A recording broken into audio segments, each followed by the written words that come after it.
Assalamualaikum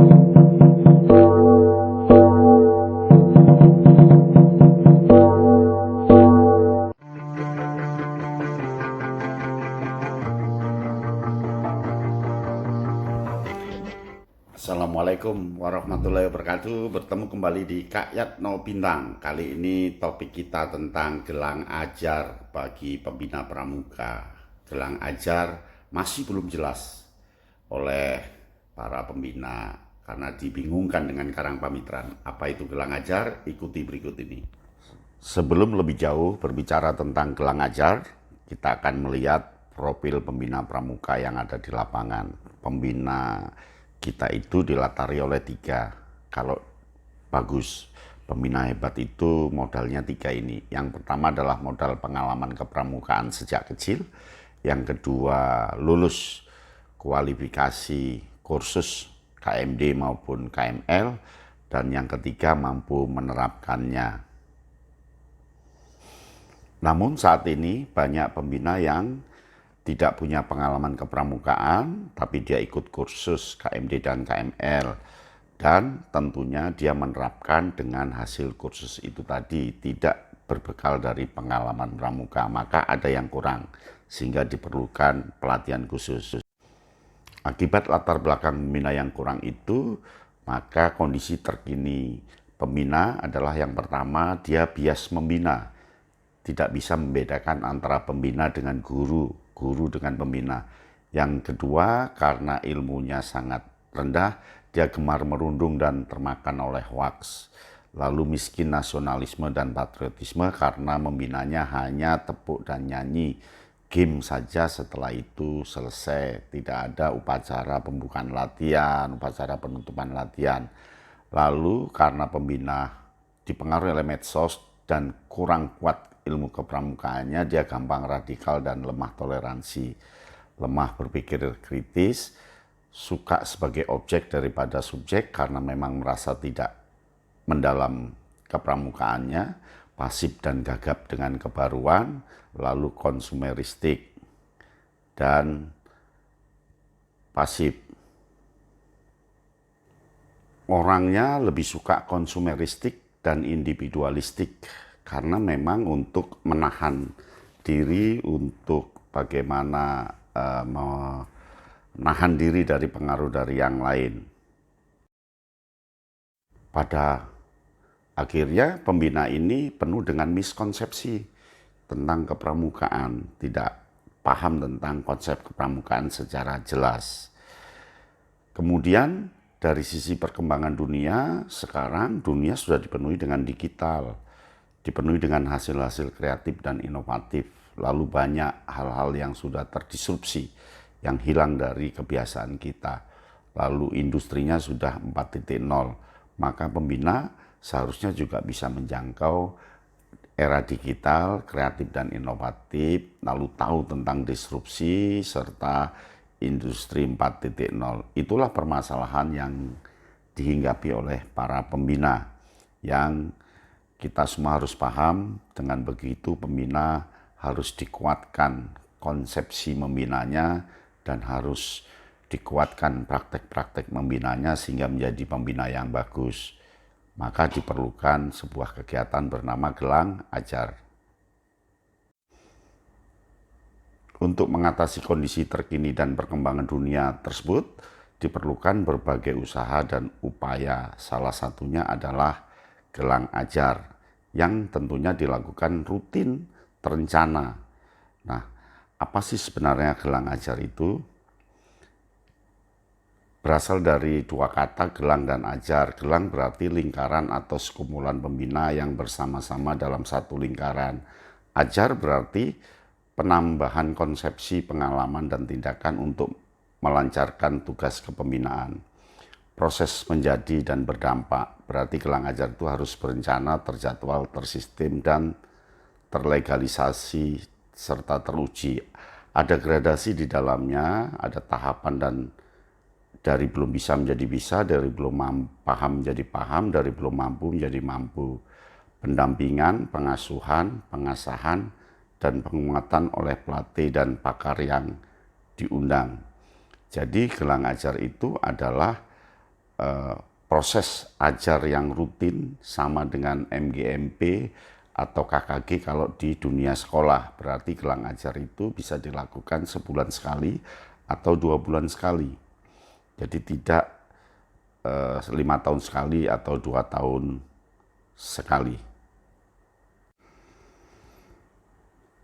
Gelang ajar bukan karang pamitran. Gelang ajar itu penguatan dan pembinaan rutin. Karang pamitran itu pertemuan pembina untuk saling unjuk kreativitas, unjuk gelar, dan tukar pikiran berdasarkan pengalaman membina. Gelang ajar itu rutin, karang pamitran itu berkala. Jadi dari gelang ajar yang berkali-kali, maka pesertanya boleh mengikuti karang pamitran. Gelang ajar itu berarti pertemuan bersama membahas RPP-nya, rencana membina, membahas program, membahas permasalahan-permasalahan di kepembinaan secara rutin, dan jika ada permasalahan, gelang ajarlah tempat penyelesaiannya. Dasar gelang ajar itu petunjuk penyelenggaraan 047 tahun 2018 tentang pedoman pembinaan anggota dewasa. Wadah bagi pembina dalam meningkatkan kemampuan membina dan mengembangkan kepembinaan. Itulah dasar gelang ajar. Jadi Anda tidak perlu ragu melakukan gelang ajar. Kemudian gelang ajar bermutu itu ditandai oleh rutin dan terjadwal, materinya terkini sesuai kebutuhan dan tersistem, bermakna, berkesan, dan berdampak. Pengelola dan pelatih adalah konsultan terpercaya, peserta terdaftar aktif dan berkreasi nyata, ada pemantauan proses dan dampak. Disinilah Pusdiklat betul-betul berperan untuk melakukan pemantauan gelang ajar ini. Dan gelang ajar ini bisa diusahakan oleh para pembina sendiri. Jadi yang siaga melakukan gelang ajar sendiri, penggalang sendiri, penegak sendiri, dengan momentumnya sendiri, dengan penjadwalan sendiri. Dan suatu saat gelang ajar itu bisa dikumpulkan menjadi sebuah kegiatan besar bernama karang pamitran. Tetapi ingat bahwa gelang ajar itu betul-betul harus bisa dipertanggungjawabkan dan membantu penyelesaian permasalahan pembina ketika membina di Guspan secara rutin. Karena pembina itu kan penuh dengan permasalahan, sehingga dia perlu gelang ajar yang bermutu yang dikelola oleh para konsultan atau para pembina itu sendiri.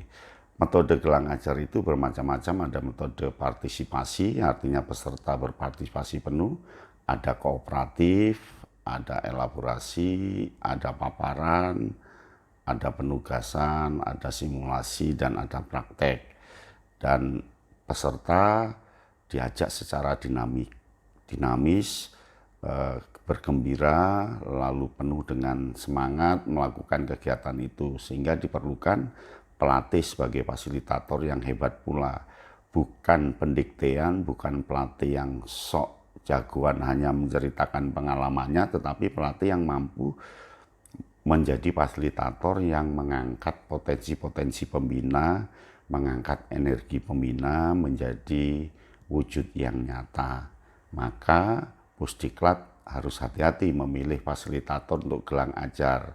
Pilihlah orang-orang yang mampu memfasilitasi, dinamis, dan ada aura untuk menjadi pendamping konsultan di sana supaya peserta itu senang dan gembira. Nah, dalam gelang ajar, kalau gelang ajar itu dikatakan sistem, berarti di dalam gelang ajar terdapat berbagai komponen yang saling berhubungan secara teratur dan sinergis dalam proses pembelajaran untuk mencapai tujuan. Itu yang harus perlu diingat, bahwa gelang ajar adalah sebuah sistem. Sebagai sebuah sistem, gelang ajar itu punya input atau masukan para pembina. Kode B itu adalah pembina yang masuk ke dalam proses dikelola oleh fasilitator. Nah, fasilitator harus bisa memainkan, memfungsikan, menstrategiskan komponen-komponennya, yaitu bisa memadukan kurikulum, ruang, media dan alat, metode, fasilitator, dan evaluasi. Nah, pelatih yang hebat dia mampu mensinergikan komponen-komponen itu supaya nanti keluarannya adalah hasil. Dan hasil itu pada akhirnya diterapkan ke dalam peserta didik, sehingga peserta didik menjadi pramuka yang sejati. Pramuka yang sejati itu ditandai oleh berdampak, maka hasil dari gelang ajar adalah pembina yang mumpuni, pembina yang berkualitas supaya dia berdampak. Berdampak bagi dirinya sendiri, berdampak bagi orang lain, dan berdampak pada peserta didik yang dibinanya rutin di gugus depan. Ini yang perlu kita pahami bersama. Sehingga proses itu perlu diperhatikan oleh seorang fasilitator. Fasilitator itu harus dipilih oleh Pusdiklat yang betul-betul jago dalam menguatkan para pembina menjadi pembina yang hebat. Nah, andai di tiap ranting ada gelang ajar siaga yang berproses dengan bagus, ada pembina penggalang yang proses bagus, dan seterusnya, itu pasti akan lebih hebat. Nah, agar gelang ajar itu bagus, maka perlu diperhatikan, pelatih perlu memperhatikan NA. NA itu need assessment. Keinginan peserta itu kayak apa sih? Lalu keinginan-keinginan itu yang diambil dari angket, atau dari wawancara, atau dari pengamatan, kemudian dikelompokkan. Sehingga gelang ajar bisa jadi ada kelas A, kelas B, kelas C. Pembina yang baru bisa jadi menjadi kelas D, dan seterusnya. Supaya peserta siap gelang ajar. Nah, sebagai fasilitator, pelatih perlu menyiapkan komponennya. Harus terencana, harus ada ukurannya, ada takarannya, ada ketepatannya, dan ada kesesuaiannya. Sehingga gelang ajar itu tidak sekadar pertemuan setelah itu selesai, tetapi pertemuan yang mampu mengembangkan pembina dengan bagus secara terus-menerus berkelanjutan dan membentuk pembina yang bagus. Maka komponen-komponen dalam proses perlu dilihat, direncanakan, ukurannya, takarannya, sesuaikan dengan peserta gelang ajar. Beda dengan karang pamitran, karena karang pamitran kegiatan pesta, sedangkan gelang ajar adalah kegiatan rutin yang seharusnya dilakukan oleh Pusdiklat yang ada. Pastikan tiap komponen itu siap, berhubungan, sinergi, teratur, punya ketahanan berdaya jangka lama dan cocok. Maka Pusdiklat bekerja sama dengan ranting, kalau itu gelang ajar dari ranting, betul-betul memahami konsep ini. Lihatlah pembinanya, lihatlah kurikulumnya, lihatlah ruangnya, lihatlah media dan alatnya, lihatlah metode, lihatlah fasilitator, dan lihatlah evaluasinya. Niscaya gelang ajarnya akan hebat. Sementara ini gelang ajar itu hanya setahun sekali, 2 tahun sekali. Yang penting penamaannya saja, kalau pemberian materi dinamakan gelang ajar. Bukan itu. Gelang ajar adalah pembinaan rutin kepada pembina sehingga dia bisa membina di lapangan dengan bagus. Maka gelang ajar sebagai sistem, dia harus punya peningkatan dan penguatan hasil, punya prestatif, harus berdampak. Masyarakat akan menjadi percaya dan punya keunggulan. Jadi nanti pembina itu merupakan sosok yang unggul dalam membina dan fungsional. Artinya gelang ajar itu betul-betul berfungsi untuk melahirkan pembina yang berkualitas. Ayolah gelang ajar kita lakukan secara rutin, sebulan sekali, seperti kalau di sekolah itu ada KKG atau MGMP yang betul-betul membina guru secara rutin. Nah, kita juga para pelatih harus membina para pembina secara rutin dan berkualitas sehingga bisa hasilnya dapat memuaskan dan peserta didik kita dapat meningkat. Asik kan? Nah, ayo lakukan gelang ajar. Lalu bagaimana kalau gelang ajar itu tidak berhasil? Gelang ajar tidak berhasil pasti ada komponen yang adat. Ada salah satu komponen yang tidak memenuhi syarat, atau rusak, atau terlalu besar, atau terlalu kecil, atau apalah komponen yang tidak cocok. Nah, maka Pusdiklat bersama fasilitator tenaga kependidikan dan BPP Badan Pertimbangan Pendidikan bisa mengevaluasi, diperbaiki, bila perlu diganti atau direkayasa seperti apa, dikreasikan dan diinovasikan.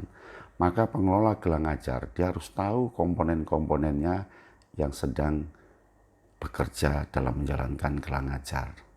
Nah, hambatan gelang ajar, satu, ini yang perlu diperhatikan ya, setiap gelang ajar yang rutin, itu pesertanya selalu hilir mudik, masuk keluar. Kadang masuk, 2 minggu enggak, 3 minggu enggak, nanti terakhir masuk. Itu yang namanya hilir mudik. Yang kedua, peserta malas, jenuh, bosan, dan berontak.